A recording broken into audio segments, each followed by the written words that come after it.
Oke guys, jumpa lagi dengan IDR Production. Kali ini kita masih berada di kebun kopi sistem pagar, kebun kopi ala Brazil. Kemarin banyak komen dari para subscriber. Mereka menanyakan bagaimana membuat pohon kopi dalam satu pohonnya ini menjadi 3 batang. Oke, untuk sekilas kita akan membahas permasalahan dari awal, dari mulai penanaman. Kita sudah pelihara satu batang pokok, kemudian setelah pemupukan di setiap pohonnya itu akan tumbuh banyak tunas. Di setiap pohon kopi ini akan banyak tunas. Nah, tunas-tunas yang ada kita biarkan menjadi besar. Setelah kopi ini berbuah, berbunga, untuk pertama kalinya kita mulai melakukan sortasi pohon atau tunas yang akan kita pilih untuk menjadi batang.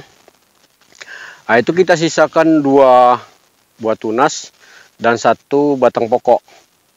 Nah, ini memang secara sekilas kalau dilihat di video itu akan terlihat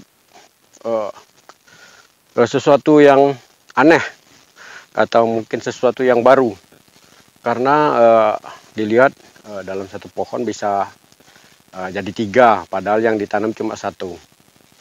Oke, begitulah kira-kira gambarannya bagaimana membuat kopi menjadi 3 pohon dalam satu batangnya nih. Nah, ini bisa kita lihat pohonnya. Ini 1, 2, 3. Hampir merata di semua kebun, di keseluruhan pohon kopi di kebun ini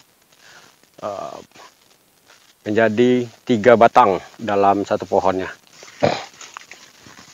Untuk produktivitas ini juga menjadi pertanyaan dari awal, termasuk saya juga bertanya-tanya apakah mungkin bisa hasilnya akan maksimal dengan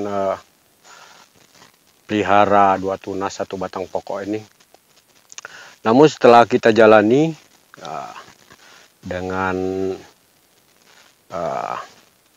diusahakan sangat maksimal sekali, dan inilah bisa dilihat hasilnya di dalam 3 batang pohon kopi ini.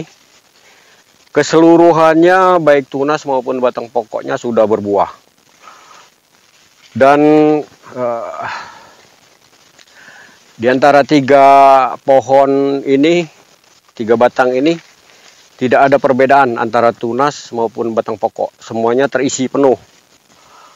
Nah, saya kira dengan kita pelihara 3 batang pokok ini, 3 batang pohon ini, secara produktivitas kita akan jauh melampaui dari yang 1 batang. Kita tidak mau berspekulasi berapa hasil per batangnya, namun secara keseluruhan di kebun ini, namanya kopi belum berumur 2 tahun, namun produksinya sudah mulai terlihat. Saya kira cukup, walaupun belum maksimal, karena ini mungkin tahap belajar berbuah. Jadi seharusnya dia berbuah baru di pangkal-pangkal dahan, namun ini syukur alhamdulillah sudah sampai ngefull sampai ke ujung-ujung. Kemungkinan ini nanti untuk terakhir, panen terakhir, kita akan melakukan pemangkasan untuk dahan-dahan yang bawah karena sudah ngefull untuk menuju agung. Ini baru belajar, bisa dikatakan pangkal kalau istilah di Sumatera Selatan. Namun ya saya cukup merasa lumayan. Saya kira kalau dihitung jumlah dompolan secara otomatis akan jauh lebih banyak, 3 kali lipat dari penanaman kopi cuma hanya menghidupi satu pohon, satu batang. Oke, demikianlah mungkin menjadi motivasi bagi teman-teman yang belum melakukan penanaman. Bisa dicoba caranya seperti ini. Siapa tahu ada yang bisa lebih baik lagi dari segi perawatan. Mungkin terjadi kekurangan di sana sini karena ini sesuatu yang saya kira hal yang baru di Indonesia, tanam kopi sistem pagar. Apalagi kita dengan beraninya sudah menerapkan satu pohon 3 batang. Ini sebenarnya saya kira lumayan spekulasi, namun saya kira spekulasinya cukup berisiko, karena kemungkinan di awal yang sedikit kita takutkan itu apabila pelihara 3 pohon ini. Satu, karena banyaknya banyaknya batang dalam satu pohon, otomatis nutrisi yang dibutuhkan itu lebih banyak. Kedua, apabila tingkat persaingan tinggi di dalam satu pohonnya itu, maka akan yang berdampak pada ukuran buah kopi. Namun di lahan ini khususnya untuk buah kopi saya kira nggak mengecewakan. Ukurannya tetap besar-besar, super bagus-bagus. Nah, ini saya nggak hanya bilang karena ingin dipuji atau gimana, memang kenyataannya seperti itu. Saya setiap apa yang saya sampaikan di YouTube ini, saya tidak melakukan rekayasa ataupun hal-hal yang saya ungkapkan itu tidak benar. Namun yang saya ungkapkan di sini adalah fakta di lapangan. Memang buah kopi yang sudah kita panen ini sudah ada yang kita panen walaupun sedikit-sedikit. Ukurannya cukup lumayan besar, rata-rata sejempol tangan. Saya kira untuk kopi ya mungkin karena nutrisinya memang saya sangat teliti sekali. Pupuknya lumayan dibandingkan pertanian secara konvensional. Pemupukannya lumayan ugal-ugalan istilahnya itu. Oke, mari kita lihat bagaimana setiap pohonnya ini kita pelihara 3 batang. Oke, mari kita amati lebih detailnya.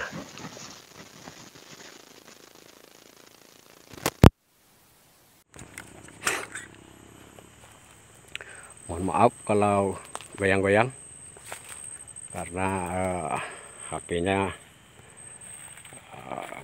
belum ada stabilizer ya. Masih sangat nah ini teman-teman, kalau yang ini kebetulan ini dua pohon. Bisa dilihat dompolannya cukup rapat dan sudah sampai ke ujung-ujung. Di antara 2 pohon ini, satu tunas satu batang pokok ini, saya kira cukup lumayan bagus kita bandingkan dengan yang 3 pohon seperti ini. Keseluruhannya terisi penuh ini sampai atas, yang bawah juga ini bawah penuh, sudah mulai besar buahnya. Ini saya kira dengan pelihara 3 batang dalam satu pohon ini, saya kira nggak ada masalah.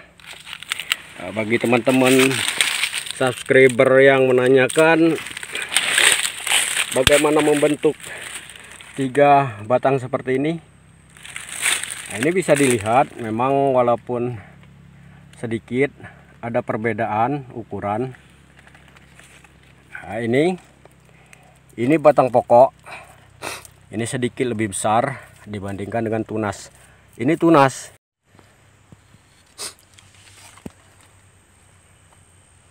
Nah, seperti ini. Satu batang pokok, 2 tunas. Ya. Ini untuk buahnya seperti yang saya bilang tadi, lumayan cukup besar walaupun 3 batang pokok tidak mempengaruhi ukuran buah, tetap besar, bagus. Oke. Ini malah lebih luar biasa lagi ini. 5. Saya tidak menganjurkan kalau 5. Ini terlalu rimbun. Tapi tetap kita pertahankan karena kita akan tetap kita pelajari mana yang terbaik, itu yang akan nanti kita terapkan pada kebun-kebun kita yang berikutnya. Ini pun yang 5 tetap terisi semua. Nggak tahu ukuran buahnya, tapi saya kira nggak ada masalah, ukuran buah masih tetap bagus. Ini 2 pohon. Nah, khusus yang ini saya lumayan menjadi penelitian ke depannya, karena ada yang 2, ada yang 3, dan ada yang 5. Oke, demikianlah saya kira ulasan singkat dari kita.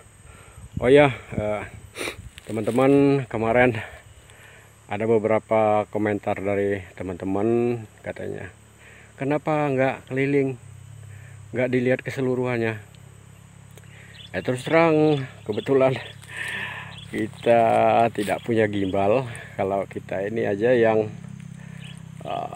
kita gerak-gerak seperti ini aja sudah goyang.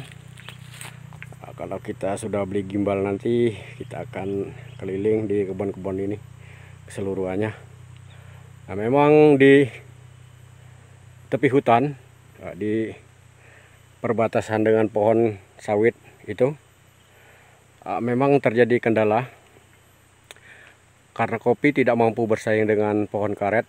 Jadi kopinya kerdil, tidak bisa besar, dan saya kira itu harus dilakukan penanganan tersendiri. Oke, demikianlah.